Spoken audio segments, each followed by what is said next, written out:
of this. So he's taken to Instagram to say that sometimes it's better to stay quiet. And then he didn't stay quiet, because on the 16th of June, it all kicked off. Portuguese newspaper A Bola, they were the ones that really kicked it off with their front page splash, saying that Ronaldo's decision to leave Real Madrid was irreversible.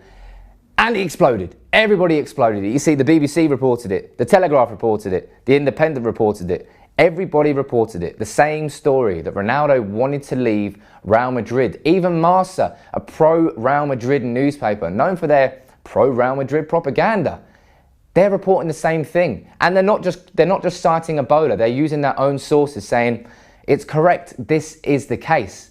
So Ronaldo's PR machine is kicked into gear here, and everybody is reporting the exact same story, that Ronaldo wants to leave Real Madrid. And the main premise of Ronaldo's frustrations comes from these tax accusations. That is where the story is coming from. Previously, Ronaldo being linked with a move back to Man United was always to do with a contract renegotiation, but Ronaldo just signed a 5-year deal in November.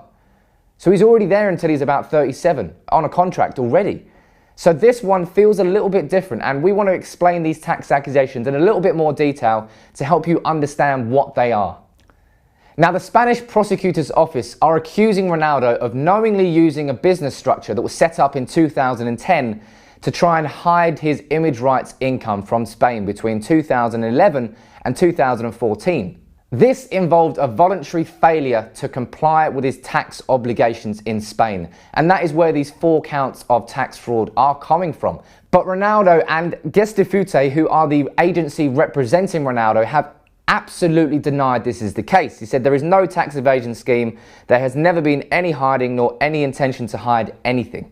Now, Gestifute said that they will publish documents to prove that Ronaldo had not created a business in 2010 to try and hide his image rights income. They are saying that he has used the same firms that he used when he was at Manchester United, and that they both took into account Spanish and British tax authorities, and that Ronaldo has done absolutely nothing wrong. Now, of course, this is not the first image rights tax fraud case in Spain. Lionel Messi was found guilty, and it was a 21-month sentence he got in jail. Because it's less than 2 years, in Spain you're allowed to serve that jail sentence on a probationary period, so he's not actually going to spend time behind bars and becoming a jailbird. But he was fined, I think it was £3.5 million, and he was found guilty. Ronaldo doesn't want that. What we're clearly seeing here is how important the image of Ronaldo is to Ronaldo. That's his brand, that's his power. That's what he's built his career up towards. That's everything for him. And for that to be damaged with accusations of tax fraud, if they are proved to be incorrect, that is where his frustration is coming from. And I feel that is the reason why all of this is kicking off. I think we all know that is. Now, prior to all these reports coming out of Ronaldo wanting to leave Real Madrid, Ronaldo professed his innocence completely. He said there was no tax fraud. Nothing has ever happened. And that is why he is so annoyed at this situation. Now, on the 17th of June, the day after all these stories exploded everywhere, the stories continue to develop in Spain. You've got Spanish radio station Cadena Cope saying that Real Madrid is surprised by Ronaldo's decision to take his frustrations public. Now, let's not forget that 3 days ago, they published a statement completely showing their loyalty to Ronaldo and saying, we are going to help you through this. We know you're innocent. We stand by you completely. So if that is the case, and that they were surprised that all these reports actually came public, that's where Real Madrid's frustrations came from. And there are also separate reports that Zinedine Zidane, as soon as these Ronaldo stories broke, he got on the phone to Ronaldo and told him how important he was and is to Real Madrid. And, you know, no player is bigger than the club.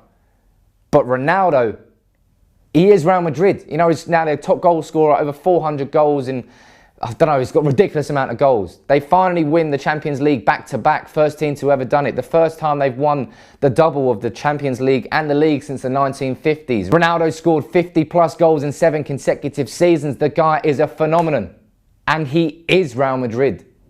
So I'm not surprised that Zidane panicked, picked that phone up, and told Ronaldo straight away how important he is.